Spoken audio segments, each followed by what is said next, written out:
जय माता दी। ये एक जातक की कुंडली है जिनका जन्म 26/5/1986 को हुआ है। जन्म समय है शाम के 4:30 और जन्म स्थान है अमृतसर। इनका प्रश्न है इनका विवाह कब होगा, कब इनके विवाह के प्रबल योग है, और लव मैरिज होगा या अरेंज मैरिज होगा। खैर, आइए कुंडली की विवेचना करते हैं स्टेप बाय स्टेप। ये कुंडली तुला लग्न की है। तुला लग्न इसलिए क्योंकि लग्न स्थान पे 7 नंबर लिखा हुआ है। नीचे देखिए 7 नंबर तुला लग्न, जिसके स्वामी शुक्र देवता है। ठीक है, उसके बाद हम जब आगे बढ़ते हैं तो कुंडली के जो लग्नेश है वो कहाँ बैठे, शुक्र देवता।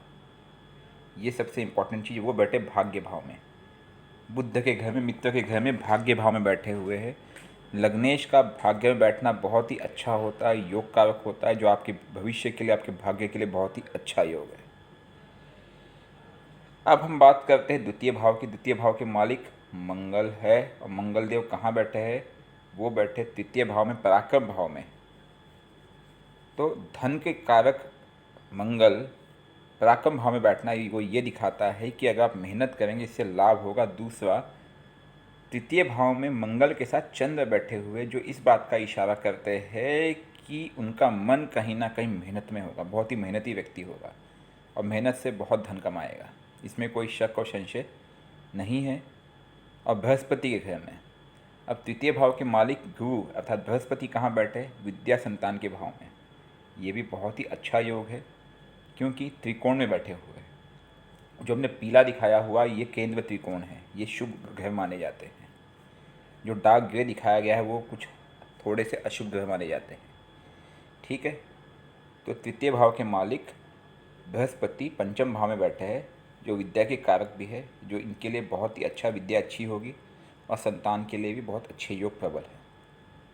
अब चतुर्थ और पंचम भाव के मालिक अर्थात 10 नंबर 11 नंबर जिसके मालिक है शनिदेव, वो कहाँ बैठे हुए हैं, वो बैठे धन के भाव में, जो दर्शाते हैं कि माता, गाड़ी, मकान, सुख और विद्या ये सब मिलना है। और के धन के जो योग है, कहीं ना कहीं प्रॉपर्टी से भी बहुत कारक होंगे, आपको प्रॉपर्टी से बहुत लाभ होगा, इसमें कोई शक और संशय नहीं है। छठे भाव के कारक जहाँ 12 नंबर लिखा हुआ है गुरु, वो भी बैठे हैं पंचम भाव में, ये भी अच्छे योग है। अब हम बात करते हैं सप्तम भाव। सप्तम भाव 1 नंबर मंगल। मंगल पराक्रम में बैठे हुए, भाई बहनों और पराक्रम के घर में, ये बहुत ही प्रबल योग दिखाता है। इस समय आपकी मंगल की महादशा चल रही है, मंगल में चंद्र की अंतर्दशा चल रही है। मंगल की वजह से आपका विवाह का योग तुरंत बनता भी है। आपने कहा था मैरिज कब, बिल्कुल योग है। अब प्रश्न उठता है कि लव मैरिज है या अरेंज मैरिज है। उसका उत्तर ये है कि मंगल में चंद्र, ये तो अरेंज मैरिज दिखाता है फिलहाल, और वो भी किसी कहीं भाई बहन या किसी रिलेटिव के थ्रू लिंक में रिश्ते आएंगे। लेकिन ये महादशा अंतदशा कब तक है, मई 2022 तक। तो मई 2022 तक अरेंज मैरिज के योग प्रबल है। लेकिन अगर आपने वो क्रॉस कर दिया, उसके बाद राहु महाराज आ जाएंगे। राहु की खासियत है कि वो बहुत ही विचलित करते हैं, और अगर मंगल के घर में राहु विराजमान है सप्तम भाव में, भी वक्री होकर के, तो वो बहुत ही पॉजिटिव रोल बनाते हैं लव मैरिज का। बिल्कुल, मई के बाद राहु महाराज अगर आ जाते हैं तो वो आपको आकर्षित करेंगे, वो आपको प्रेरित करेंगे कि आप लव की तरफ जाइए, वो आपका ध्यान जरूर भटकाएंगे। इसलिए मैंने कहा कि आपकी कुंडली में दोनों योग प्रबल है। डिपेंड करता है कि आप किस तरफ, क्योंकि राहु का काम ही है वो विचलित करना, उसको जल्दबाजी चाहिए, हर चीज़ जल्दबाजी चाहिए, भटकाएगा वो। राहु अच्छा भी करेगा, बुरा भी करेगा, ठीक है, वो डिस्ट्रैक्ट भी करेगा। तो कहीं ना कहीं इस बात का आपको ध्यान रखना है कि अगर आपका इस समय अगर कोई रिश्ते आते होंगे, मई तक संभावना है, तो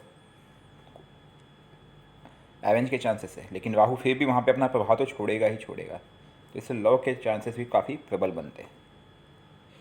अब हम अष्टम भाव की बात करते हैं, जहाँ पे 2 नंबर लिखा है, वो लग्नेश के का घर भी है कहीं ना कहीं, क्योंकि लग्नेश के पास एक घर और है वृषभ राशि, और शुक्र भाग्य में बैठे हुए हैं। यहाँ पे कोई दिक्कत मुझे नज़र नहीं आती है। लेकिन जब दिक्कत शुरू हो जाती वो होती भाग्येश की। भाग्येश के घर में शुक्र देवता तो बैठ गए 3 नंबर के मालिक बुध, लेकिन बुध अष्टम भाव में अस्त होके बैठ गए, ये प्रॉब्लम हो गई। अब यहाँ पे एक प्रश्न उठता है, क्या किया जाए। आपके मन में एक ये होगा कि क्या मैं बुध का उपाय ना करूं, क्योंकि देखिए बुध और सूर्य में 4 डिग्री का अंतर है। बुध मजबूत होगा तो वो आप सोचोगे थोड़ा हेल्थ इश्यूज बनेगा, लेकिन अगर भाग्य ही नहीं होगा तो क्या करोगे। तो भाग्य का जो कारक है वो बुध है।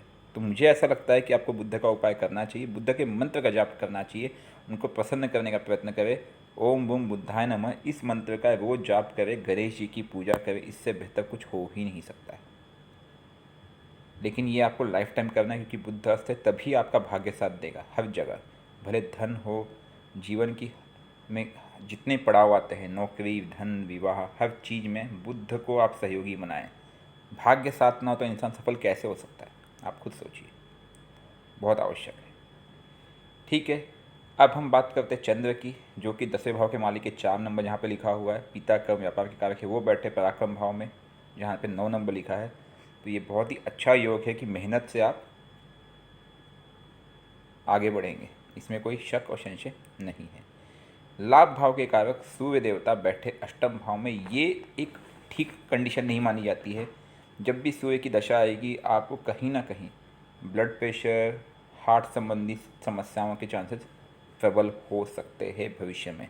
तो थोड़ा सा आपको कोलेस्ट्रॉल वगैरह या इन चीज़ों से बचाव करने की आवश्यकता है। लेकिन यहाँ पे भी विशेष अभी दिक्कत नज़र नहीं आ रही, जब उनकी दशा होगी तभी ये दिक्कत क्रिएट करेंगे।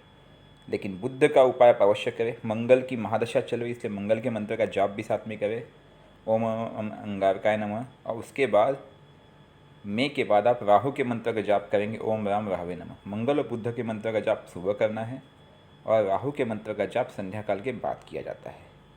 सोमवार का अगर आप उपवास रखते हैं, विवाह के लिए योग कारक होगा। शिव की पूजा करें, 5 मुखी और 8 मुखी रुद्राक्ष धारण करें। 8 मुखी रुद्राक्ष मैं आपको दे रहा हूँ राहु के लिए, तो अगर आप मई के बाद धारण करते तब भी कोई दिक्कत नहीं है। कुंडली आपकी बहुत अच्छी है, योग कारक है, कोई विशेष दिक्कत इसमें नज़र नहीं आती है। भविष्य की दृष्टि से सब सिर्फ मैं इतना ही कहूँगा कि आपको बस बुद्ध का उपाय करना है। और अगर नसों की कुछ दिक्कत बनती है, या यूँ कहे मसल स्ट्रेन, या फिर कोलेस्ट्रॉल से रिलेटेड समस्या बनती है, हार्ट से रिलेटेड समस्या बनती है, तो आपको सूर्य का उपाय करना होगा। उस पर भी सूर्य के दान करना होगा। सूर्य का कोई रत्न मत पहन लेना, क्योंकि यहाँ पे आप रत्न ना सूर्य का पहन सकते ना बुद्ध का, दोनों आपको नुकसान कर जाएंगे।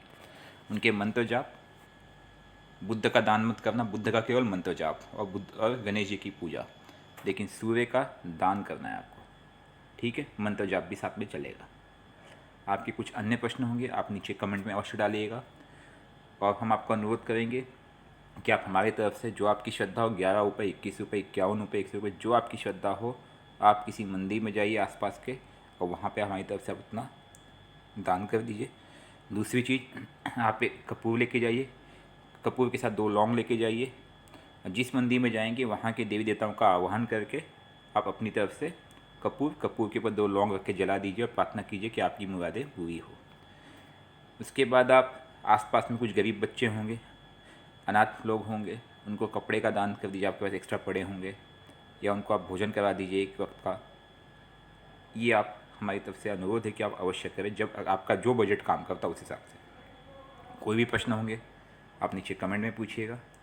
जय माता दी।